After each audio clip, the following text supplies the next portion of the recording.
Oke, selamat sore. Sore, Pak. Sore, Pak. Sore.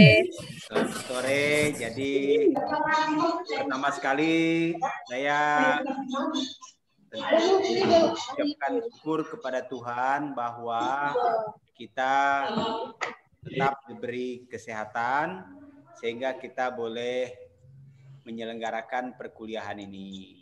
Ya, kita harus bersyukur kepada Tuhan di tengah suasana yang belum kondusif seperti sekarang. Ya, baik. Menurut jadwal tanggal berapa? Tanggal 11 ya. Itu harus sudah mid semester. Betul? Betul. Betul ya. Betul, Pak. Iya, jadi untuk mid semester bahannya itu dari bab 1 sampai bab 6 sebagaimana yang kita pelajari pada hari ini. Ya. Sore, Pak. Bahan ajarnya sudah Bapak kirim sebelumnya kan? Sudah bisa melihat Sudah itu, ada, kan? Pak. Ya, oke. Sudah, Pak. Jadi tanggal 11 itu hari apa ya? Hari Rabu, Pak. Minggu depan. Ya. Rabu. Oke, jadi dengan demikian berarti ini kuliah sebelum mid semester. Ya, jadi apa namanya hari ini Bapak lebih mengajak kalian untuk mereview kembali pelajaran yang sudah kita pelajari sebelumnya. Ya, pertama sekali kita belajar mengenai definisi budaya. Masih ingat apa itu budaya?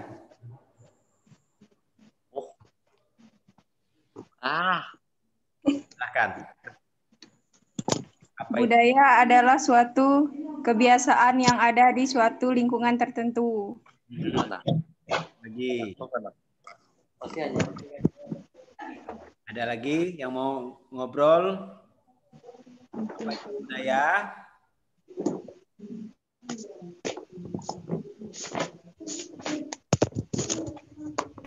Silakan. Itu budaya adalah kebiasaan yang tidak bisa ditinggalkan oleh individu. Gimana? Ulangi. Budaya adalah kebiasaan yang tidak bisa ditinggalkan oleh individu. Budaya adalah kebiasaan yang tidak bisa ditinggalkan oleh individu. Ada lagi yang mau ngomong? Kita suasananya tidak usah terlalu kaku ya.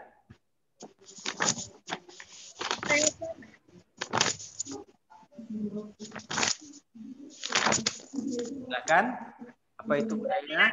Cara hidup masyarakat yang berkembang dan bertumbuh dalam masyarakat yang diturunkan secara turun-menurun dari generasi ke generasi. Oh gitu. Oke. Ada lagi? Yaitu gaya hidup Adalah suatu gaya hidup yang berkembang dalam suatu kelompok masyarakat yang diwariskan secara turun-temurun. Jadi diwariskan secara turun-temurun. Oke, ada lagi yang mau menambahkan? Jangan malu-malu. Saya, Pak. Yuk. Budaya adalah suatu pola hidup menyeluruh yang bersifat kompleks, abstrak, dan luas. Abstrak dan luas. Wah, makin mendalam lagi. Silakan, siapa lagi yang mau ngobrol? Apa itu budaya sejauh yang kamu ketahui?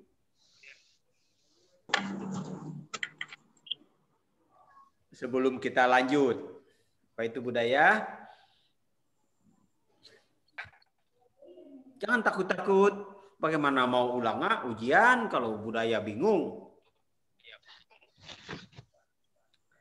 Ya, terdiri dari dua kata, budi dan daya. Apa itu budi?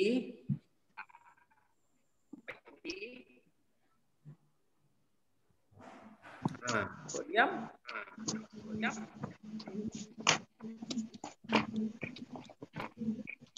Oh, kita kita mereview dulu pembelajaran kita yang minggu lalu sebelum kita semester.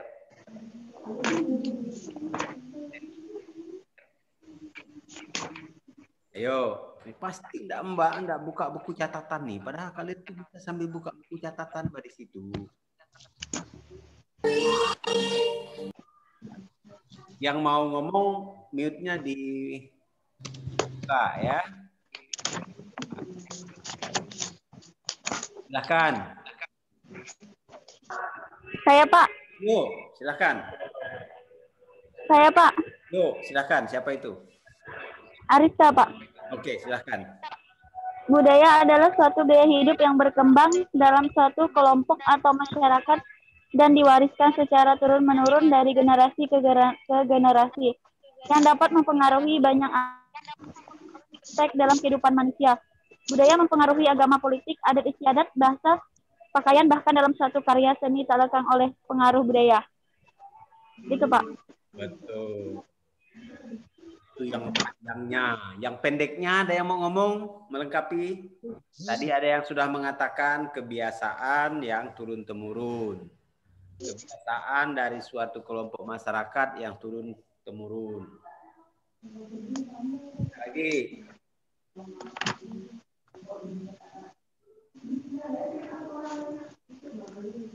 Lagi. Coba yang PKK 4, mana orangnya? Ketangan. Budaya bersifat universal, Pak. Budaya bersifat universal, betul. Coba yang PKK 4, beri kode ke Bapak, angkat tangan. Jempolnya dipasang, jempolnya. PKK 4, mana orangnya PKK 4 nih? Oke, mana lagi? Iya. Mana lagi PKK 4-nya? Ngapa malu-malu dengan jempolnya yang lucu itu? Sekarang PKK 5, jempolnya mana? Ada, Pak. Jempolnya mana jempolnya? Ini, Pak.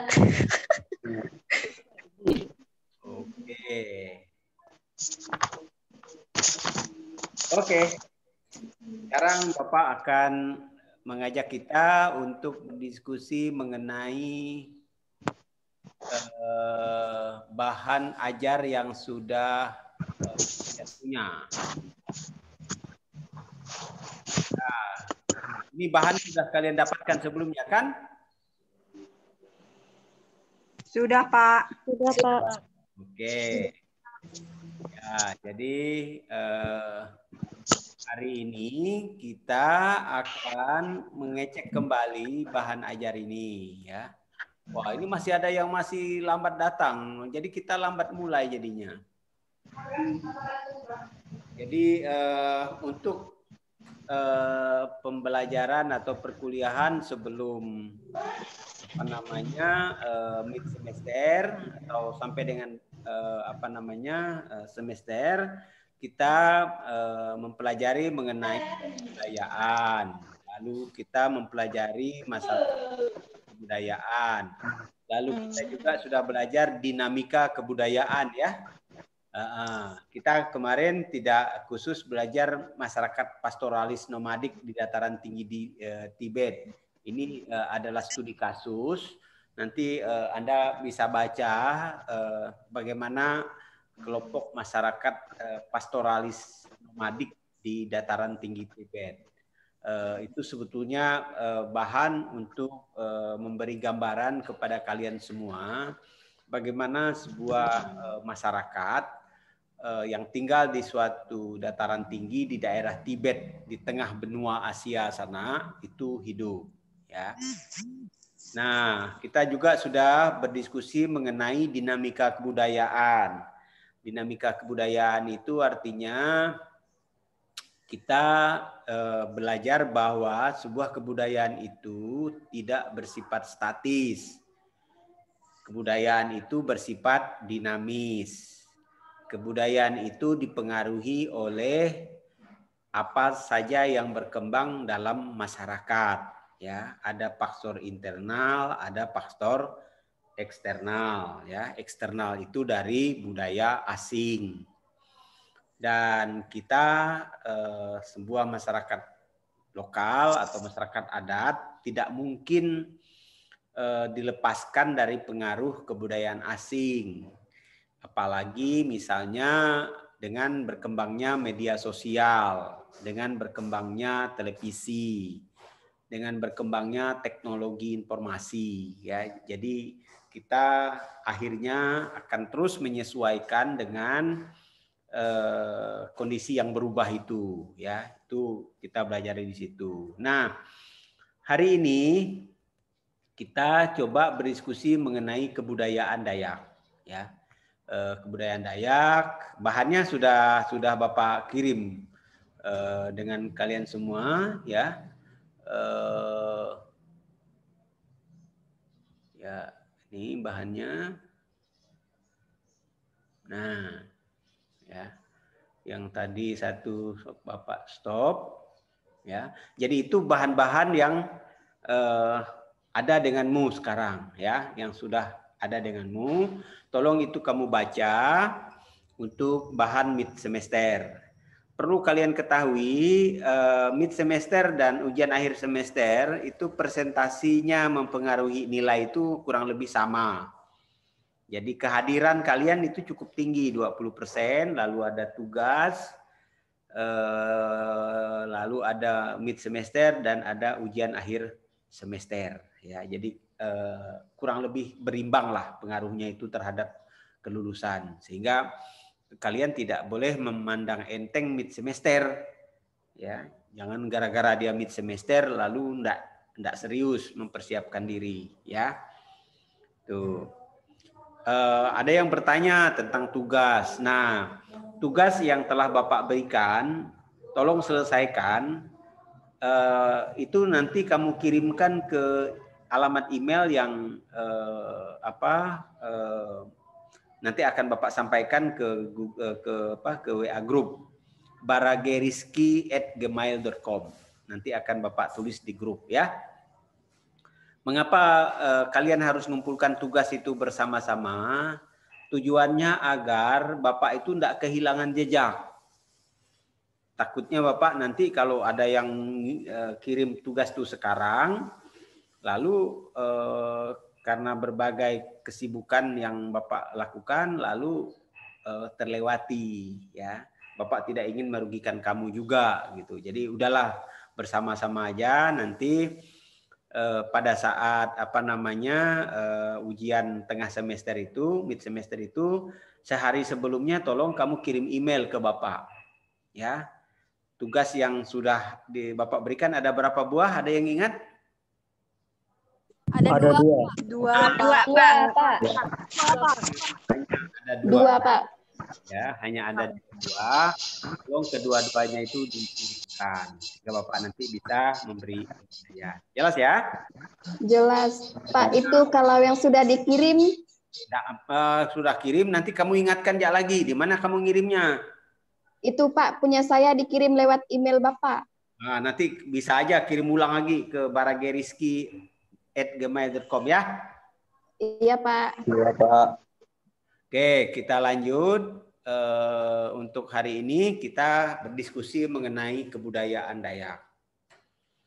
Ya, tentu sebagian besar kalian yang ada di Zoom ini adalah berasal dari berbagai kelompok etnik Dayak, tapi juga tentu ada yang berasal dari Jawa, Sumatera, Flores, dan beberapa tempat lain di Indonesia.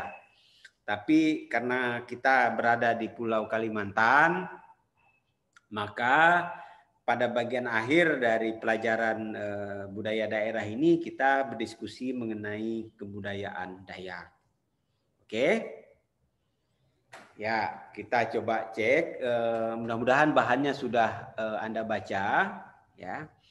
Nah, pada bahan ini Bapak menyampaikan tentang kaitannya dengan materi pelajaran sebelumnya. Materi pelajaran sebelumnya itu adalah unsur-unsur budaya yang bersifat universal. Ya, unsur-unsur budaya yang bersifat universal Pertama adalah sistem kepercayaan, ya, lalu kemudian teknologi, kemudian mata pencaharian, dan beberapa yang lain. Nanti kamu tolong pelajari lagi supaya nanti kamu ingat ketika membicarakan mengenai kebudayaan Dayak, kamu menjadi lebih paham, ya. Kemungkinan besar nanti itu Bapak tanyakan pada saat membicarakan mengenai kebudayaan, ya. Baik, sebentar saya ada tamu, ya.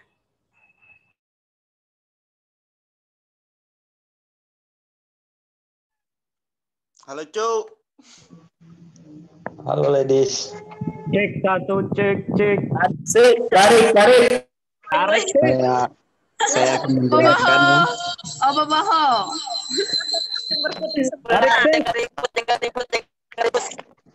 Mohon perhatiannya sebentar, saya akan menjelaskan menggantikan Bapak. Tarik. Frankie. Tikat, Frank. Yen, nggak usah tidur, Yen. Tidak ada tidur aku. Ini Hai, cewek. Tarik, sis. Ucapkan masyarakat kepada Bapak, ya. Yang diberekan sama. Mai cewek-cewek nang cegak-cegak nih aneh. nocok dulu. Biar dapat paham. Biar nyaman dan tanya, Nay.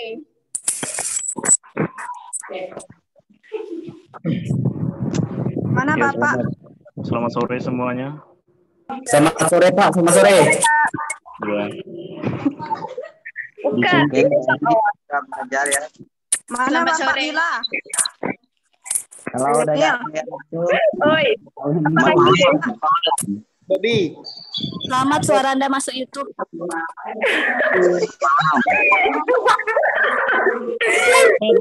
Oh iya, masuk YouTube ya. Bapak yang belum mandi tuh masih. Iya, Bapak rekam.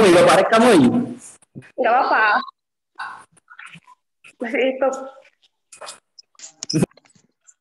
Bobby. Coba kalian jelaskan budaya kami di daerah kalian. Jelaskan, Frankie, jelaskan.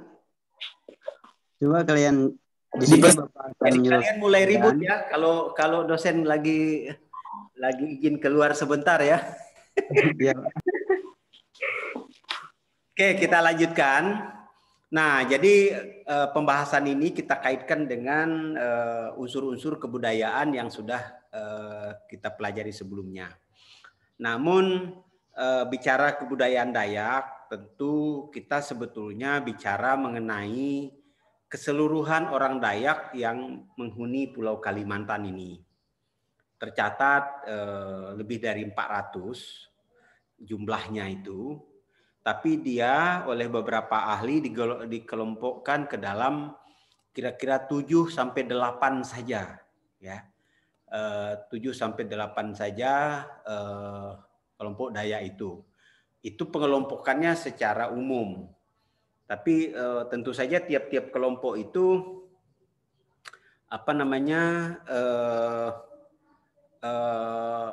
ada perbedaan sebetulnya, ya, ada perbedaan. Makanya kelompok itu tidak betul-betul sama, ya. Sebagai contoh, kita misalnya orang Dayak yang tinggal di Kalimantan Barat.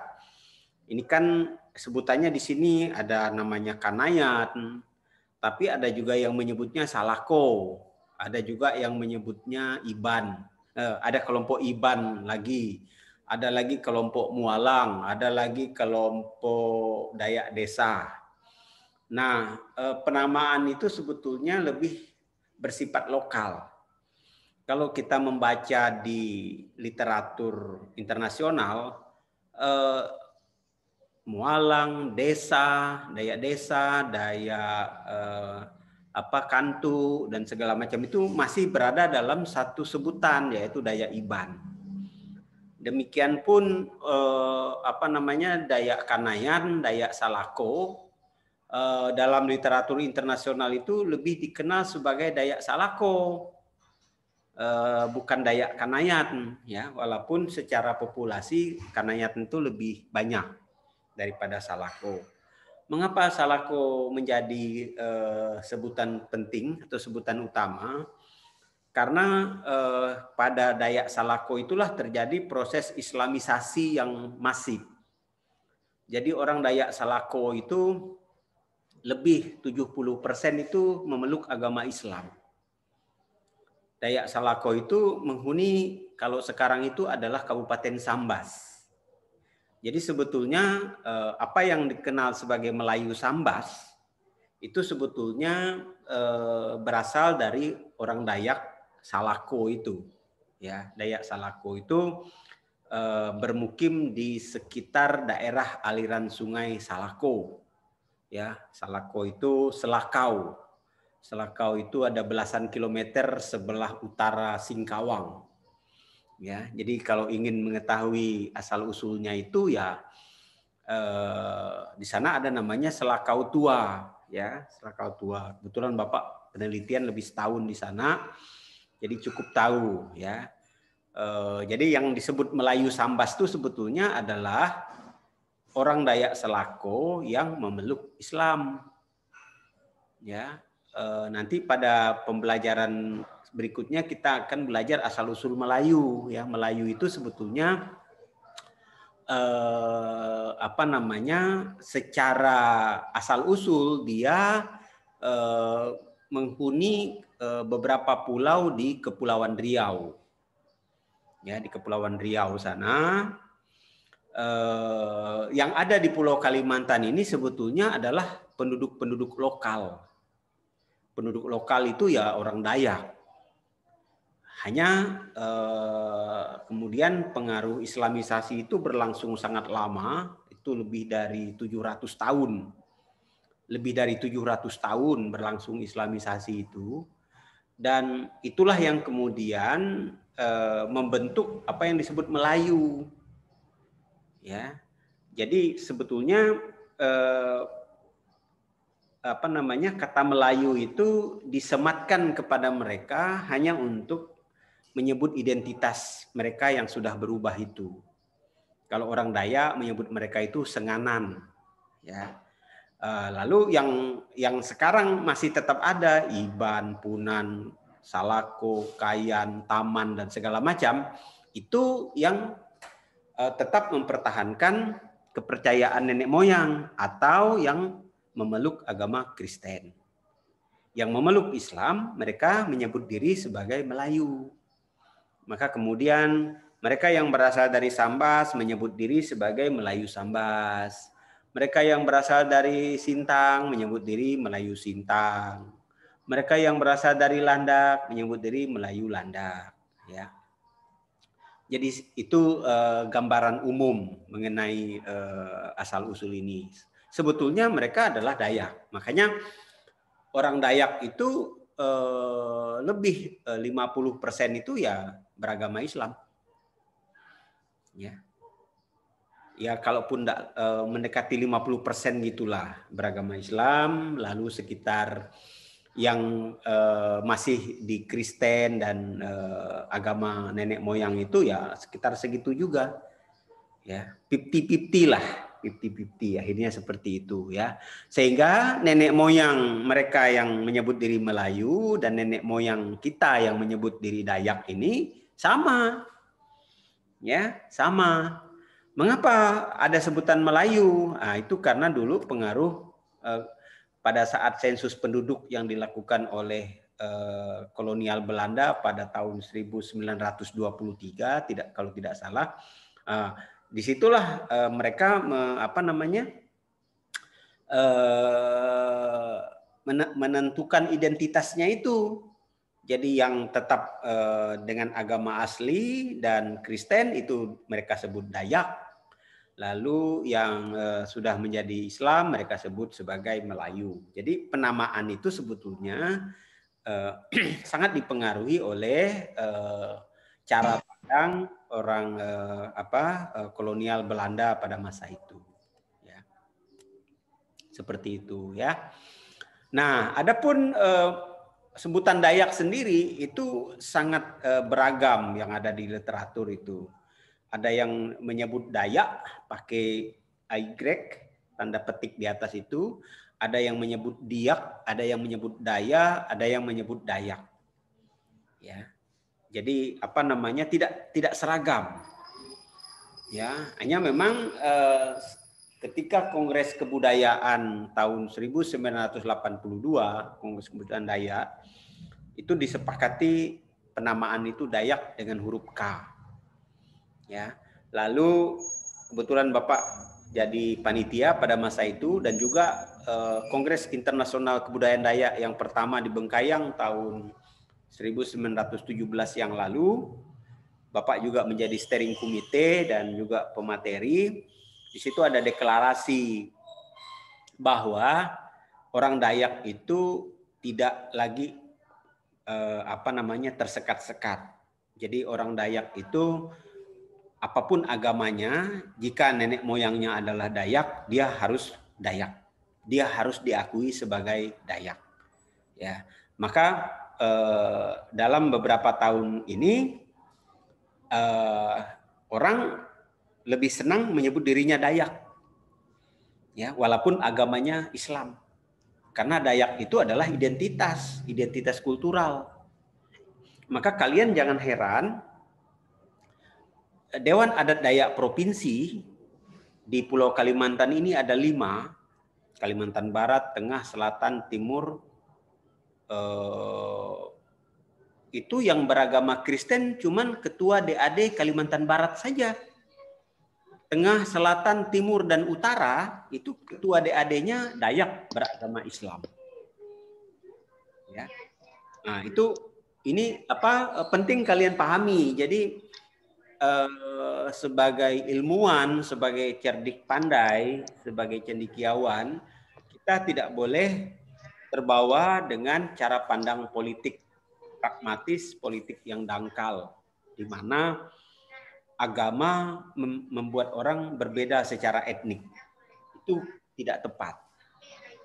Kita kemudian belajar dari suku-suku yang sudah sangat mapan di Indonesia, misalnya orang Jawa, orang Batak. Orang Jawa itu ya agamanya apapun, semua agama ada, tapi mereka tetap Jawa. Orang Batak agama apapun ada, tapi mereka bilang saya orang Batak. Nah, hal yang sama juga kita ingin terjadi pada orang Dayak. Jadi orang Dayak itu tidak lagi diidentikan dengan agama Kristen. Karena orang Dayak juga di Kalimantan Tengah misalnya banyak yang tetap dengan kepercayaan keharingan agama asli. Ya. Nah, jadi mereka tentu saja boleh dikatakan pihak yang berjasa dalam mempertahankan kebudayaan Dayak. Kebudayaan Dayak orisinil apa adanya, ya. Jadi ini penting kalian pahami, kalian catat. Jadi agama itu tidak lagi dipakai untuk menentukan identitas. Agama tidak lagi dipakai untuk membuat perbedaan identitas. Hanya memang perbedaan identitas itu lebih banyak terjadi karena politik. Ya, karena politik. Ya, jadi itulah dasarnya politik itu, ya. Nah, jadi pada bahan ini kalian diajak untuk menelusuri jejak-jejak nenek moyang kita, ya. Nah, coba lihat di layar itu, ya. Kebetulan saya sempat berkunjung ke kawasan yang dekat dengan Provinsi Yunnan. Terjadi tahun 1990-an, 92, 93 begitulah. Jadi apa namanya, ketika berkunjung ke sana itu memang saya sangat diterima oleh mereka dan saya merasa seperti pulang kampung. Mengapa? Karena budaya mereka itu adalah budaya yang saya alami di kampung saya. Misalnya makan sirih, kemudian nyugi. Tahu nyugi? Nyugi itu apa namanya, tembakau yang digosokkan ke gigi itu. Ibu-ibu itu kan biasa pakai itu dia. Ya. Di sana begitu, ya. saya pandai makan sirih sehingga mereka sangat senang dengan kehadiran saya. Lalu saya teringat ketika membaca buku nenek moyang orang kami itu, aku bilang berasal dari daerah ini. Mereka bilang bisa jadi karena Anda dan kami kok seperti mirip begitu. Nah, bisa jadi itu dasar mengapa kita tuh lalu disebut berasal dari Yunan, Asia Tengah sana ya. Saya termasuk beruntung pernah ke daerah itu ya. Nah, di dataran Cina sendiri selain di Yunan itu di daerah Taiwan juga ada Dayak. Ada Dayak. Ya, mengapa mereka menyebut dirinya Dayak? Itu karena memang budaya mereka itu betul-betul budaya yang mirip dengan budaya kita di sini. Ya, jadi orang Dayak itu ternyata mendiami banyak negara di dunia ini. Jadi bukan hanya kita di Pulau Kalimantan atau di Kalimantan Barat ini, ya. Nah, hal yang menyatukan orang Dayak sekarang itu misalnya melalui kesenian. Kesenian itu menjadi alat pemersatu. Saya itu kalau berkunjung ke Brunei ya, ke Sabah, saya selalu membeli kaset-kaset piringan-piringan lagu Dayak tuh untuk kenang-kenangan diberikan kepada mereka. Dan malam-malam biasanya kita memutar musik-musik Dayak dari Kalimantan Barat itu dan bernyanyi bersama ya. Mereka sangat senang dengan lagu Doleng Donado misalnya ya, dan banyak lagi yang lain ya. Jadi Bapak berharap Anda membaca, karena membaca sejarah Dayak itu menurut saya sangat menarik. Jadi kita mempelajari bagaimana dulu nenek moyang kita itu hidup. Itu. Sementara saya stop dulu, saya menunggu kalau ada pertanyaan dari kalian. Silahkan kalau ada pertanyaan. Saya, Pak. Yuk, silahkan. Sebut nama ya. Perkenalkan, nama saya Vincenzius Roni. Saya dari PGK 4. Saya ingin bertanya. Tadi dijelaskan bahwa suku Dayak adalah suku yang mempengaruhi banyak perjalanan panjang, sehingga kita sering mendengar dari orang tua kita bercerita bahwa suku bangsa Dayak ini adalah suku yang hidupnya berdampingan satu dengan yang lain.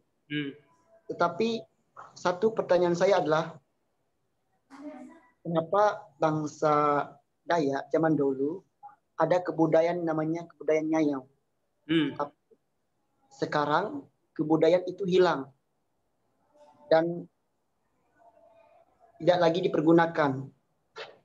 Jadi apa dampak yang terjadi jika itu terjadi sampai saat ini, Pak? Baik, makasih. Budaya Ngayau itu sebetulnya bagian dari sejarah kebudayaan Dayak. Itu peringatannya untuk saat sekarang namanya Notong. Ada upacara Notong, upacara penghormatan terhadap tengkorak-tengkorak yang dulu hasil dari pengayauan itu. Pengayauan itu berakhir setelah misionaris Katolik masuk, misionaris Kristen masuk. Mengapa? Karena itu bertentangan dengan 10 perintah Allah. Kita tahu dalam ajaran gereja kita ada 10 perintah Allah. Salah satu perintah, itu perintah yang kelima itu kan dilarang membunuh. Ya. Itu merupakan pengaruh dari agama Kristen, dari agama Katolik ya terhadap kebudayaan Dayak. Jadi akhirnya waktu itu misionaris Kristen berhasil mengajak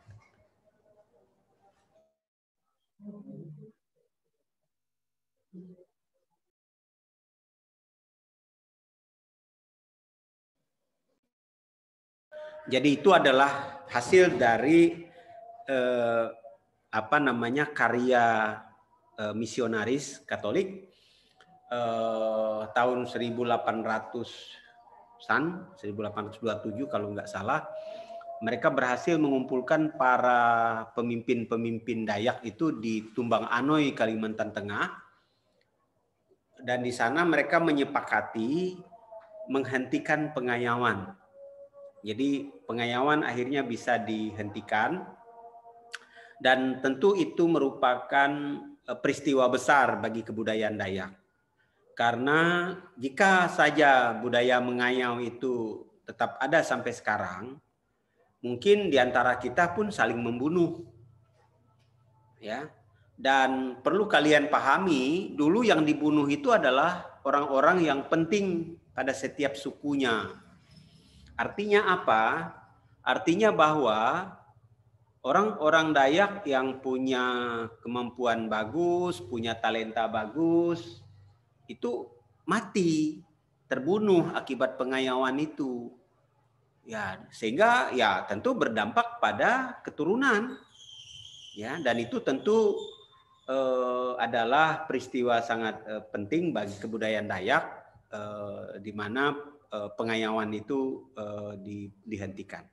Ya, saya salah satu yang sangat merasa bahwa itu bagian penting dari kebudayaan Dayak. Ya, sehingga bagaimanapun kita harus berterima kasih kepada misionaris. Pengayauan sekarang ya harus kita ganti.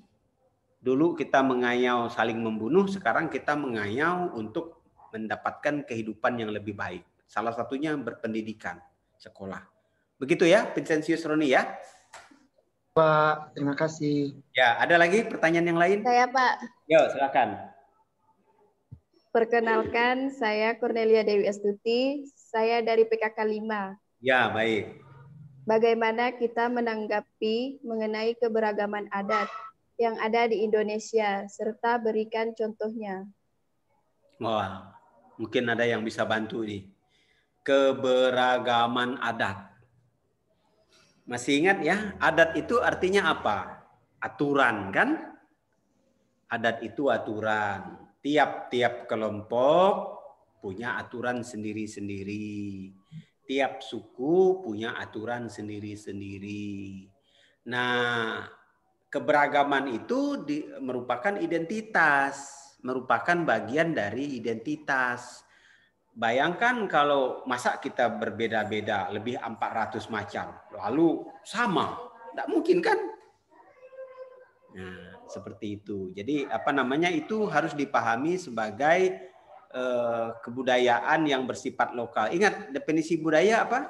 Kebiasaan yang turun temurun pada suatu masyarakat. Ya, itulah dasarnya. Cukup jelas ya, Cornelia ya? Jelas Pak, makasih. Tuh, ada lagi, silakan. Saya Pak. Tuh, mana orangnya? Saya. Ya. Perkenalkan, nama saya Emiliana dari PKK 5. Baik. Pertanyaannya, jelaskan mengapa keberadaan suku Dayak tidak bisa dipisahkan dari Pulau Kalimantan. Terima kasih. Mengapa?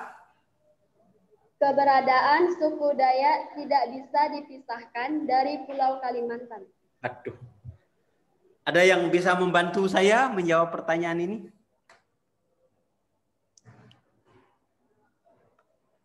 Mengapa tidak bisa dipisahkan? Ada yang bisa membantu saya? Izin masuk, Pak. Mas, silakan. Saya, Pak. Oh, ya? Ya, karena kan memang budaya Dayak itu kan memang mayoritas kita Kalimantan. Jadi nggak bisa dipisahkan dari zaman dahulu sampai kapanpun. Ya, karena kita orang Kalimantan, begitu kan? Ya, benar, Pak. Nah, itu. Ada lagi yang mau menguatkan? Saya, Pak, saya. Apa jawabanmu? Karena suku Dayak kan berasalnya dari Kalimantan, Pak. Sehingga itu suku Dayak tidak bisa terpisahkan dari Pulau Kalimantan. Oh iyalah, benar. Ya, saya kira-kira begitu, Emiliana. Karena kan kita dilahirkan dari pulau ini. Dan tentu saja karena ini adalah pulau kita, rumah kita, ya tidak bolehlah ada yang memisahkan kita dengan rumah kita. Kira-kira kayak gitu, ya? Iya Pak, baik, terima kasih. Baik, siapa lagi? Saya Pak. Siapa lagi? Saya Pak. Roni lagi? Saya Pak. Saya Pak. Gantilah yang lain juga. Silakan. Siapa nih? Donata, silakan. Saya Pak. Saya Pak. Yo. Pak, kemarin kan saya sempat itu buka channel YouTube orang yang Pak tentang kebudayaan Dayak itu. Di video tersebut dikatakan kalau kebudayaan Dayak itu tidak berasal dari Kalimantan, melainkan dari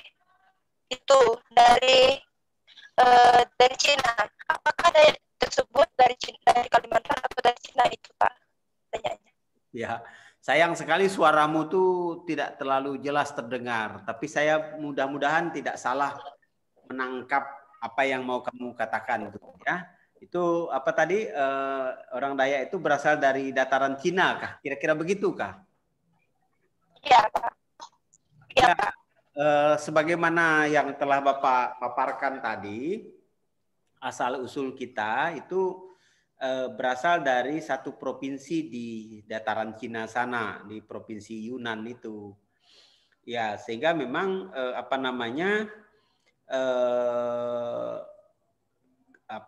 hubungan kita dengan Cina itu tidak bisa juga dipisahkan begitu, ya. Maka ada yang mengatakan orang Dayak itu Cina tua. Ya, sedangkan yang datang belakangan ini ya tidak pernah juga sih ada Cina muda gitu ya, tapi orang China aja ya. Ya karena apa tadi itu? Karena sejarahnya ya menurut penelitian para ahli itu dari Yunan itu,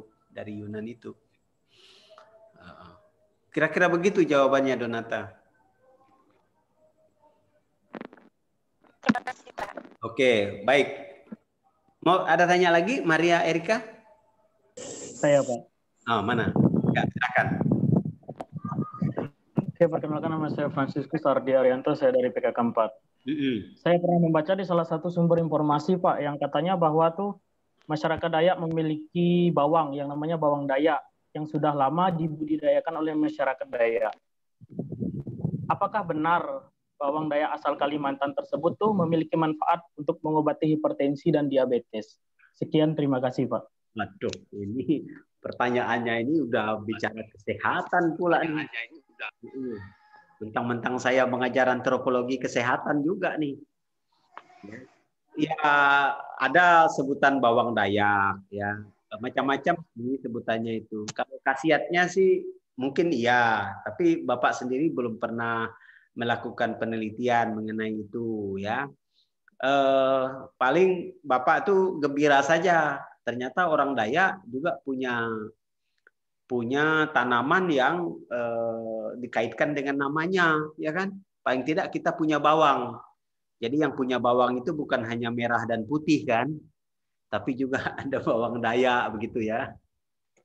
Ya itu di kalangan kehidupan orang Dayak memang cukup dekat bawang itu. Ya. Tentang khasiatnya saya kira kita sama-sama mendalaminya lah. Bapak nanti takutnya salah juga. Maklumlah Bapak ini bukan dokter, ya. Ada lagi mau tanyakan? Saya Pak. Saya Pak. Mana? Ya, silakan. Mana? Saya Pak. Yuk. Mana orangnya? Saya Pak. Yuk, lanjut. Perkenalkan, nama saya Primus Teguh dari PKK 5. Saya mau bertanya nih Pak. Suku Dayak banyak yang persepsinya yang muncul sering sekali berkonotasi negatif.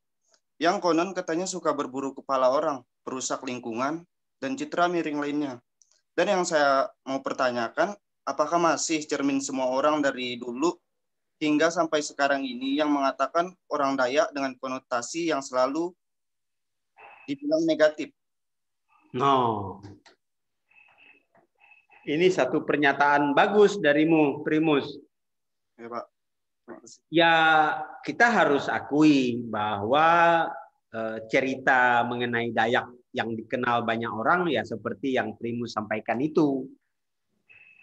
namun tentu kita tidak bisa menerimanya, begitu ya? Ya, Pak. Nah, hanya percuma juga kita tidak bisa menerimanya, tapi kita tidak mengubahnya. Tidak mengubah cara pandang orang itu. Salah satu cara mengubah cara pandang orang terhadap kita, terhadap orang Dayak, kita tidak lagi seperti itu. Kita harus maju, kita harus berkembang. Maka kalau bisa, kalian juga harus sekolah tinggi. Ya, sekolah tinggi-tinggi sehingga nanti orang tahu, oh ternyata orang Dayak itu enggak ya seperti itu. Enggak ya mengayal, enggak dia membunuh. Ya. Nah, jadi memang kita sekarang harus akui masih banyak orang kita yang belum bisa berpendidikan tinggi. Ya. Mudah-mudahan nanti kalian bisa berpendidikan tinggi. Ya. Salah satu dulu motivasi Bapak mengapa kuliah tinggi-tinggi, ya salah satunya itu. Bapak tidak ingin juga kita orang Dayak banyak pintar-pintar, tetapi pengakuan terhadap kita itu tidak bagus. Ya, nah, sekarang kita mulai. Ya, Bapak udah mulai merintis. Mudah-mudahan nanti kalian ikut di belakang. Ya, karena apa yang Bapak lakukan sebetulnya untuk menjadi bagaimana kalian ke depan bisa juga. Ya, kemarin ada yang nonton debat Kabupaten Sekadau kah? Ada yang dari Kabupaten Sekadau? Ada Pak, ada Pak. Ada Pak. Ya itu dia. Bapak kemarin ke Sekadau. Ngapa Bapak enggak bilang Pak? Nah itu dia. Kalau bilang ketahuan tim sukses nanti Bapak enggak boleh tampil. Bapak aja dinapkan di hotel apa namanya Pondok Indah tuh, mana ada orang tahu. Bapak enggak chat kami tadi kemarin. Pak, Bapak enggak chat Bapak. Kalau enggak OTW kami kemarin Pak. Nah itu dia. Kalau kau jadi tim sukses, mana bisa? Tapi coba Bapak bilang kalau Pak Sekadau Pak. Enggak ada Pak. Pasti kami Sekadau. Saya tim netral Pak. Oh iya Kak. Banyak mereka yang kontak saya tuh. Ngapa Bapak enggak bilang-bilang katanya? Bapak tuh bilang tuh dah jalan pulang, udah dekat Sanggau dah. Mana sudah kawan-kawan tuh. Aku bilang aku udah di dekat Sanggau dah nih. Itulah. Jadi ya mudah-mudahan nanti kalian yang dari Sekadau itu maju juga lah. Ya. Ya Pak. Siapa? Amin. Hidup Sekadau. Calon Bupati. Ya itu dia ya. Bapak tidak kampanye ya. Terserah kalian mau milih siapa. Ya Pak. Pilih Bobby Pak. Nah silakan. Ya, Pak. Mana? Siapa yang mau bertanya lagi? Saya Pak. Pak. Nah. Saya Pak. Siapa? Alpina kah? Saya tuh cuma mau menyanggah dari pertanyaan si Bobby Pak. Sanggahlah. Karena di sekolahan kami, di SMK kami, di SMK Kartini Sintang itu ada memproduksi bawang Dayak. Jadi bawangnya itu dibuatkan teh. Jadi manfaatnya tuh banyak sekali. Salah satunya untuk yang darah tinggi, yang obesitas juga. Jadi banyak manfaatnya. Tuh. Mana Bobby tadi? Kau harus berterima kasih dengan Alpina nih. Ternyata bawang Dayak tuh enggak kalah dengan bawang modern. Iya Pak. Ya, dulu Bapak ada menanamnya tuh dekat rumah Bapak nih, mudah tumbuh ternyata bawang Dayak tuh. Pak, bentuknya sama kayak bawang biasa atau beda Pak? Beda lah. Kalau dia kayak bawang biasa ya bawang biasa lah namanya. Namanya nggak bawang Dayak. Bawang lemak katanya. Bawang lemak ya. Nanti kirim fotonya nanti ya Win. Nah, sebagai orang Dayak tuh harus tahu lah bawang tuh. Nanti Alpina tuh kalau ikut Zoom lagi kau bawa, kau tunjukkan ini ya bawang Dayak tuh gitu ya. SMK kami ada produksinya karena kami jurusan tata boga, jadi kami ada produksi bawangnya. Beli ke sekolahan kami.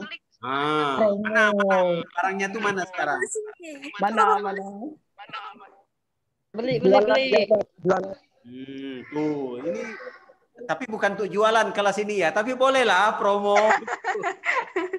Nanti kau tunjukkan ya, karena si Fransiskus Ardi Arianto tuh belum pernah melihat bawang Dayak, walaupun dia asli Dayak.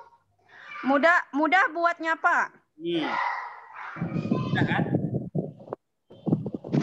Nanti saya bawakan Bobby. Nah itu bawakanlah, ya, kenang-kenangan tuh Bobby ya. Sip. Sip. Itu, Bah. Ada lagi yang mau tanyakan? Saya, Pak. Saya, Pak. Mana? Saya, Pak.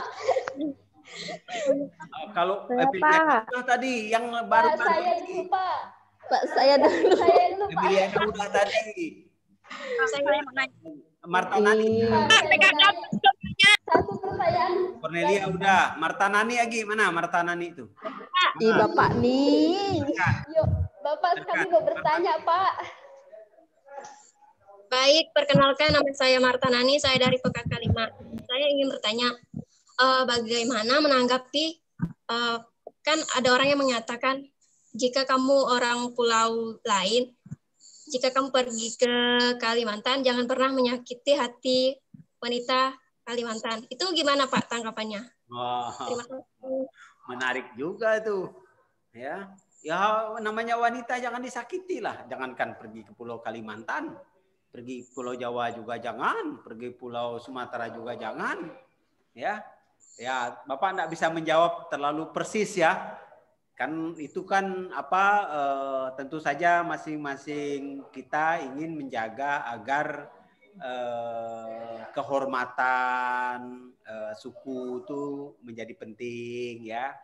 Maka disitulah sebetulnya fungsi adat istiadat itu ya. Jadi mengapa setiap suku bangsa punya adat istiadat? Itu sebetulnya salah satu cara agar orang lain bisa menghargai kita.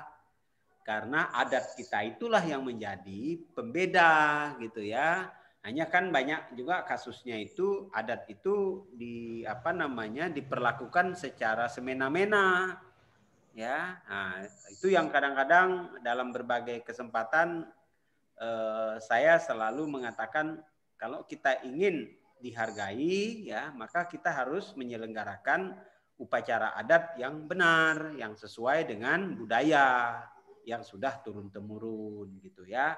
Nah, sama-samalah nanti kalian kan masih sangat muda ini ya.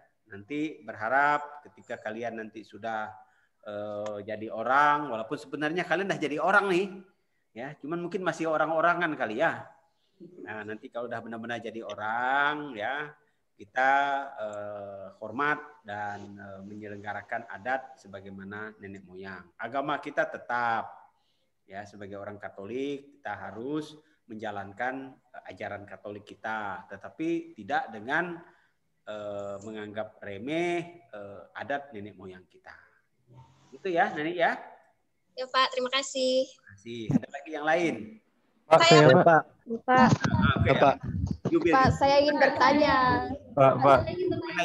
Bil, silakan Bil. Yubil ya Pak. Ih, Bapak.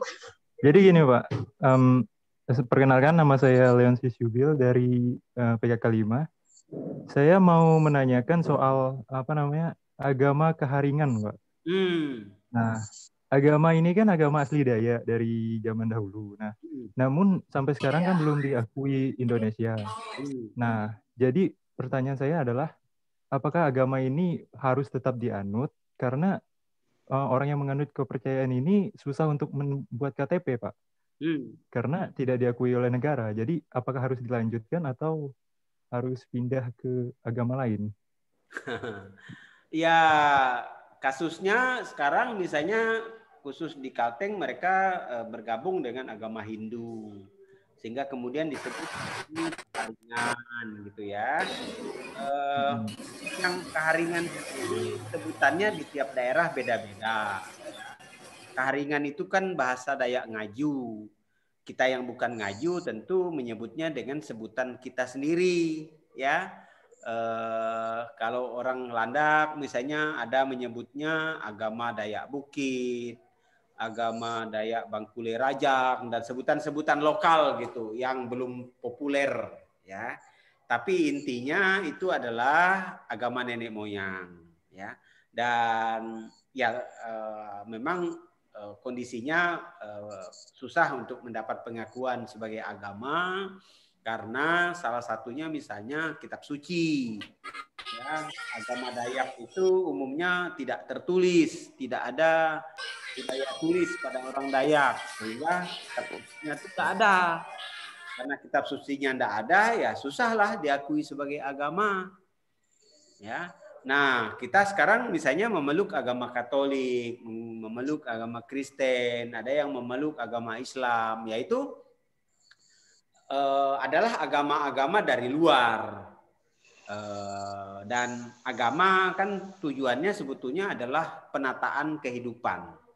Jadi dari manusia yang tidak beratur menjadi beratur, ya. Jadi agama itu tujuannya sebetulnya membuat keteraturan dalam masyarakat, ya. Nah, agama nenek moyang kita tentu dulu kan mereka sebagaimana definisi budaya itu kan turun temurun dari nenek moyang, ya. Mereka tidak menyebutnya sebagai agama Dayak, tidak. Mereka menyebutnya sebagai adat.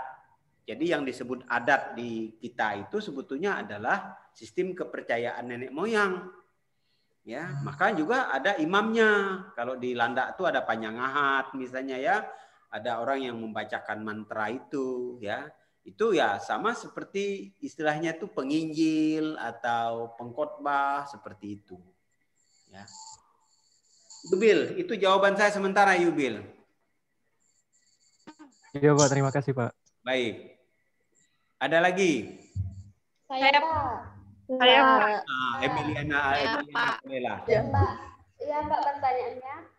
Apakah hanya budaya saja yang mempunyai pulau indah dan kaya dengan sumber daya alam? Dan kenapa suku lainnya tidak termasuk, Pak? Ada yang bisa bantu menjawabnya? Bapak ini kesulitan menjawab ini. Berat benar pertanyaan ini. Jessica mau bantu? Atau Siska? Sista Sartika? Pak, bisa enggak pertanyaannya diulang lagi, Pak?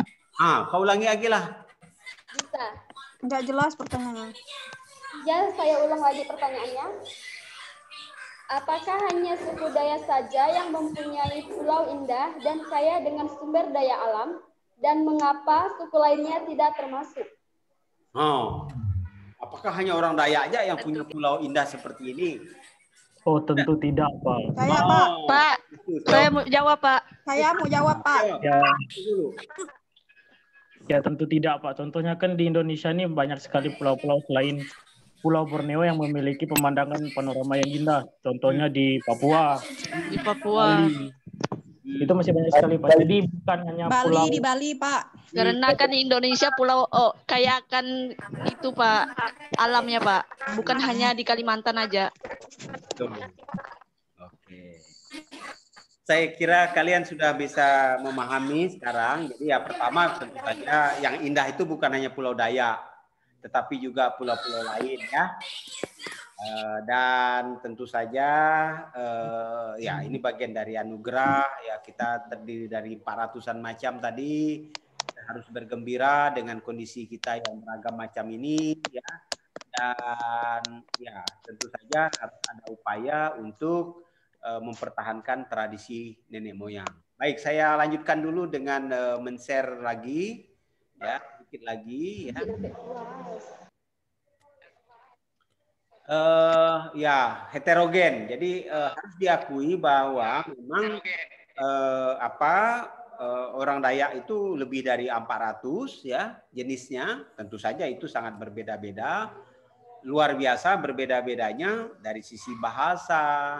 Paling yang mungkin sama itu ya boleh dikatakan di seni, ya, misalnya tato, pakaian adat dan segala macam. Tapi bahasa memang sangat beda, ya, memang sangat beda, ya. Nah, jika mengikuti unsur-unsur kebudayaan, nanti tolong Anda cek, ya. Karena cara untuk melihat budaya ini menggunakan unsur-unsur kebudayaan itu, unsur-unsur kebudayaan yang universal. Jadi tolong nanti kamu cek lagi tentang 7 unsur kebudayaan itu, ya. Nanti kalau Bapak tanyakan jangan kamu kecewa, ya, tentang unsur-unsur kebudayaan itu, ya. Nah, uraian pada bagian ini memang mengikuti 7 unsur kebudayaan itu, ya. Misalnya yang ada di layar sekarang 6.6 itu tentang kesenian. Kesenian itu ya ada tarian, ada nyanyian, ya, ada busana itu pakaian, ya, ada musik, macam-macam. Dia diperinci lagi lebih jauh. Nah, yang ketujuh tuh mata pencaharian. Jadi 7 unsur kebudayaan itu dipakai untuk menjelaskan mengenai kebudayaan Dayak yang beratus macam tadi itu. Ternyata ketika dianalisis berdasarkan 7 unsur kebudayaan yang universal, terdapat kesamaan yang kuat antara 400-an macam suku Dayak tadi itu, ya. Dalam berbagai hal, ya. Dalam berbagai hal. Oke, jadi saya kira kuliah kita hari ini tidak Bapak buat lama-lama karena kasihan kalian dengan paket dan segala macam. Mudah-mudahan nanti rekamannya bagus. Bapak akan posting. Siapa mau bertanya? Emila kah? Baptista? Enggak, Pak. Saya, Pak. Mana? Saya, Pak. Mana? Pak. Pak, saya. Enggak, Pak, ya. Silakan, mana orangnya? Saya, Pak. Mau bertanya, Pak. Pelariana Rina dari PKK 4. Asteria ya? Mana ini? Pelariana kah? Ya, Pak. Rina, Pak, Rina. Asteria juga, Pak. Saya mau bertanya, bagaimana seorang cendekiawan Dayak dapat membawa perubahan di zaman sekarang? Oh, di sekolah. Dalam segi ekonomi ataupun dalam akulturasi budaya. Ya, memang tugas cendekiawan Dayak untuk bagaimana agar kebudayaan Dayak ini betul-betul mendapat pengakuan dari berbagai kalangan, ya. Sebagai cendekiawan, kalian tentu juga harus jangan menganggap enteng, ya. Ketika melihat perilaku budaya yang menyimpang, misalnya, ya kita harus punya usaha juga untuk meluruskannya, ya. Kita harus berusaha menunjukkan bahwa kebudayaan Dayak itu memang banyak yang perlu dikembangkan lebih jauh, ya. Kalau di Sarawak, Malaysia, mereka sangat kuat usaha mereka dalam pelestarian kebudayaan mereka, ya. Kita juga harus. Kita sebenarnya sudah dimulai, ya, dengan banyaknya rumah panjang di beberapa kota. Di Pontianak ini setidaknya ada rumah panjang 2, ya. Ya, tentu saja rumah panjang itu jangan cuma rumah doang, mestinya juga harus diisi. Harus ada upaya menunjukkan kebudayaan Dayak yang lain di situ, ya. Bukan hanya rumahnya doang. Ya. Seperti itu. Ada lagi? Saya, Pak. Saya, Pak. Saya, Pak. Apa ini? Pak, saya. Silakan. Mana Margarita? Saya.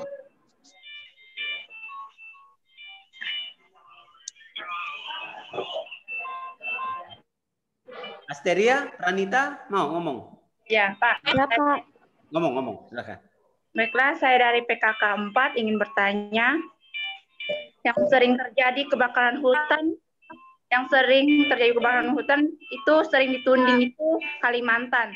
Karena Kalimantan terkenal dengan istilah berladang. Pertanyaan saya, bagaimana langkah yang harus diambil untuk memperbaiki lingkungan sehabis kebakaran hutan dan apa yang harus dilakukan agar tidak terjadi lagi kebakaran hutan? Nah, ini pertanyaan penting nih. Membakar ladang itu kan bagian dari budaya Dayak. Orang Dayak itu turun-temurun dulu kalau mengolah tanah dimulai dengan menebas, membakar ladang, ya. Hanya kan ladang orang Dayak itu kan tidak pernah luas. Dan juga ketika membakar mereka menggunakan cara-cara tertentu di mana cara tersebut ampuh untuk mengatasi kebakaran hutan, ya kan? Sehingga tidak melebar. Nah, itu disebut kearifan lokal. Nah, ini kan orang luar tidak tahu. Orang luar kadang-kadang menuduh begitu saja bahwa kalau terjadi kebakaran hutan ya karena perladangan. Padahal tidak benar. Yang benar itu ya memang orang yang punya lahan luas, yang membakar lahan sangat luas, ribuan hektar. Kalau orang Dayak kan 2 hektar, kurang dari 2 hektar. Ya, seperti itu, ya. Jadi itu saja jawaban saya, si Asterina. Ada lagi? Cukupkah? Pak, saya boleh bertanya, Kak? Nah, yang terakhir ya. Siapa yang terakhir? Saya, Pak. Cornelia Dewi Astuti, Pak. Nah, itu Margareta Elsa. Adi. Karena dia dah dari kemarin mau bertanya tuh Margareta Elsa tuh. Silakan. Pada zaman digitalisasi saat ini, banyak fenomena yang mengikis nilai-nilai budaya di setiap wilayah, khususnya di Kalimantan Barat. Bagaimana mempertahankan setiap budaya di era digital saat ini? Terima kasih, Pak. Waduh, berat itu. Ini kalian nih generasi milenial nih. Generasi milenial ini berbeda dengan generasi saya. Ya, kalian tuh melek teknologi. Kalau generasi saya ini gatek.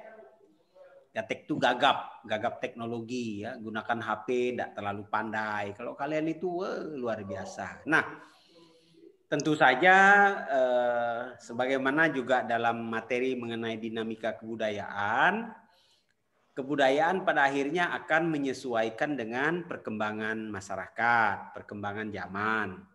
Sehingga